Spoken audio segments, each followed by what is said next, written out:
नमस्कार, आप देख रहे हैं एक भारत वंचितों की आवाज और मैं आपके साथ हूं राम बाबू गौतम। पूरी दुनिया इस समय जश्न और उत्साह मना रही है। पूरी दुनिया 2024 को सेलिब्रेट कर रही है। लेकिन आपको बता दें कि मैं इको गार्डन में हूं और यहां पर 69,000 शिक्षक भर्ती के 6,800 अभ्यर्थी सेलिब्रेशन नहीं बल्कि संघर्ष कर रहे हैं और मैं भी उन्हीं के संघर्ष में शामिल होने आया हूं। 2024 को सेलिब्रेट करने के लिए पूरी दुनिया में जश्न है, लेकिन यहाँ पर लोग कैसे जद्दोजहद कर रहे हैं, मैं आइए आपको कुछ लोगों से मिलाता हूं और उनसे बातचीत करता हूं। हमारे साथ कुछ महिला अभ्यर्थी हैं जो रात में यहाँ पर खाने पीने का इंतजाम कर रही हैं, रोटियां बेल रही हैं और आप ये देखिए यहाँ पर रोटियां बेली जा रही हैं और दूसरी तरफ वहाँ पर रोटियां सेंकी जा रही हैं। मतलब कुल जुला के मिला जुला संघर्ष चल रहा है। तो पहले मैं अपनी इन बहनों से बात करूंगा। हमारी बहनें यहाँ पर ठंड में, कड़कड़ाती ठंड में बैठी हुई हैं। देखिए कितना संघर्ष कर रही हैं। मैं अपनी बहनों से कुछ बात करूंगा। हालांकि कुछ बहनें यहाँ पर हैं, बाकी कुछ बहनें कहीं इधर उधर गई हुई हैं। तो जो यहाँ पर मौजूद है, सबसे पहले मैं उनसे बात करूंगा। आप हमें अपना नाम बताइए। प्रियंका कटियार। प्रियंका कटियार जी, आप बताइए कितना संघर्ष आप लोगों को सहना पड़ रहा है। आप लोग यहाँ पर काफी दिनों से धरना प्रदर्शन कर रही हैं और जमीन में बैठ करके, दरिया बिछा करके संघर्ष कर रही हैं और यहाँ पे एक दो नेता तो मिलने आते हैं, लेकिन सरकार की तरफ से अभी तक कोई आप लोगों से मिलने नहीं आ रहा है। कुछ ही नहीं है, कोई मिलने नहीं आ रहा। कोई बस किसी के भी दरवाजे जाओ तो आश्वासन दे देते हैं, इसके अलावा कुछ नहीं। तो इसीलिए हम भी उम्मीद बनाए हुए हैं सब लोग। अब 2024 आ रहा, सोच रहे शायद 2024 में कुछ नया हो जाए। बिल्कुल, 2024 नज़दीक आ रहा है। कल से 2024 शुरू हो जाएगा और इन महिला अभ्यर्थियों को उम्मीद है कि शायद कुछ नया हो जाए।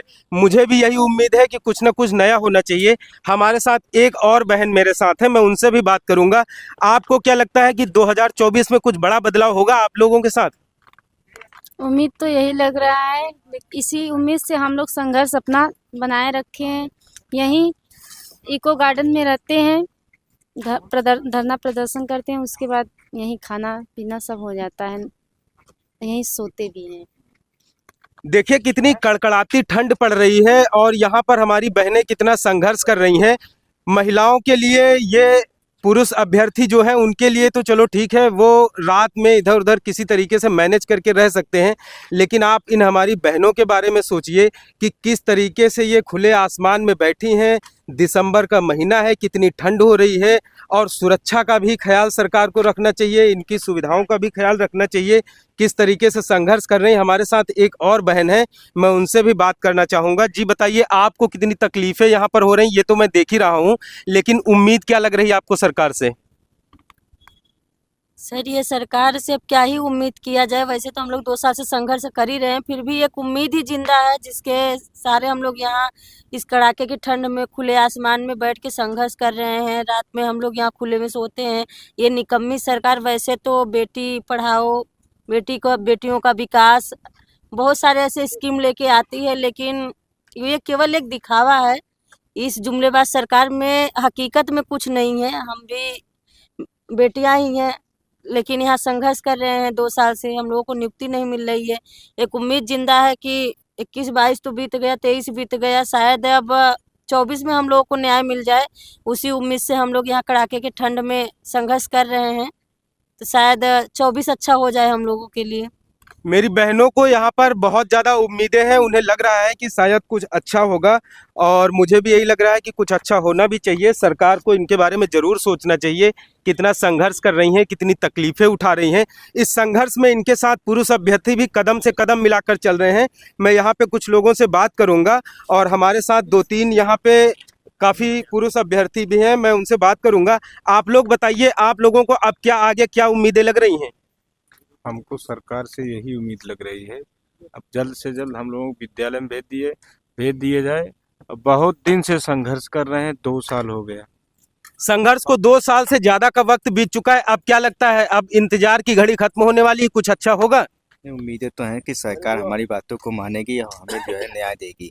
पूरी उम्मीद है कि माननीय योगी जी हमने हमारी जो है प्रतिनिधित्व टीम को बुला के जो है, जो पिछली 2 साल से जो है 2 साल पिछले 2 साल पहले जैसे बुलाई थी, इस बार भी बुला के जो है हमें न्याय देगी। पूरी उम्मीदें हैं कि माननीय योगी जी हमें साथ न्याय करेंगे।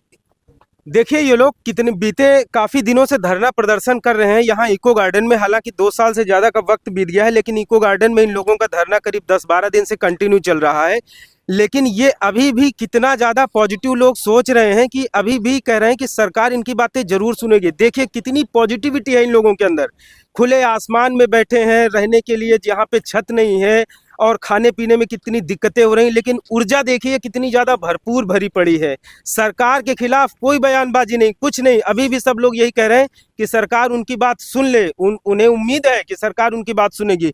हमारे साथ एक और अभ्यर्थी हैं, मैं इनसे जानना चाहूँगा क्या लग रहा है अब आपको? जी बिल्कुल, मैं यशवंत कुमार सुल्तानपुर से हूँ। मुझे सरकार से और माननीय यशस्वी मुख्यमंत्री योगी जी से पूरी उम्मीद है कि माननीय योगी जी हमारे साथ न्याय करेंगे। जैसा कि 5 जनवरी 2022 को भी उन्होंने न्याय किया था। अपने अधिकारियों को बुलाया, बेसिक विभाग के जितने अधिकारी थे और तत्कालीन शिक्षा मंत्री सतीश द्विवेदी जी थे, उनको बुला के उन्होंने न्याय दिया था। 5 जनवरी 2022 को हमारी लिस्ट आ गई। लेकिन ये जो बेसिक के अधिकारी बैठे अधिकारी हैं वो माननीय मुख्यमंत्री जी गुमराह कर दिए कि उनकी नियुक्ति हो गई, जबकि यथार्थता ये है कि अभी भी 6800 चयनित अभ्यर्थी अभी भी इको गार्डन में संघर्ष कर रहे हैं। ये बेसिक के अधिकारी की वजह से हम लोग यहाँ आज इको गार्डन में खुले आसमान के नीचे खाना बनाने को मजबूर हैं। और मुझे उम्मीद है, पूरी उम्मीद है, माननीय योगी जी या हमारे डेलीगेशन से मिलेंगे और हमको विद्यालय में पहुँचाने का काम करेंगे। देखिए यहाँ पर जितने भी लोग हैं सबको यही उम्मीद है कि सरकार एक न एक दिन इनकी बातें सुनेगी, इनकी मांगे मानी जाएंगी। और मेरी भी सरकार से यही गुजारिश है, यही अपील है। माननीय बेसिक शिक्षा मंत्री संदीप सिंह से भी यही अपील है कि आप पिछड़े वर्गों के बड़े नेता हैं। आपके जो दादाजी थे वो पिछड़े वर्गों के एक बड़े धड़े का प्रतिनिधित्व करते हैं। आप भी पिछड़े वर्ग से आते हैं, आपके पास मंत्रालय है, आपके पास विभाग है, आपके पास ताकत है, आपके पास समय है, आप सरकार में हैं। ये आपके समाज के बच्चे हैं, ये दलित हैं, पिछड़े हैं, वंचित हैं। इनकी संदीप सिंह जी बात सुनिए। ये देखिए किस तरीके से खुले आसमान में कड़कड़ाती ठंड में ये लोग संघर्ष कर रहे हैं, रोटियां बना रहे हैं, रोटियां सेंकी जा रही हैं, खाने पीने का जुगाड़ और इंतजाम किसी तरीके से कर रहे हैं। तो मेरी सरकार से ये अपील है कि आप इन लोगों की बात को सुनिए, इन लोगों की बात को समझिए, इनकी अपील पर ध्यान दीजिए। ये संघर्ष का समय जो है, इस संघर्ष के समय में आप इनका साथ दीजिए। ये 2 साल से ज़्यादा से संघर्ष कर रहे हैं, इनको काफ़ी लंबा वक्त बीत चुका है, ये दर दर की ठोकरें खा चुके हैं।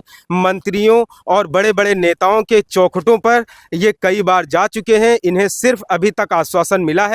लेकिन मैं अब सरकार से कहना चाह रहा हूँ कि चुनाव भी नज़दीक है और समय भी काफ़ी ज़्यादा इन लोगों का बीत चुका है। ऐसे में सरकार से गुजारिश है कि इनकी मांगों को माना जाए, इनकी वाजिब मांगे हैं, इन्हें इनका हक दिया जाए।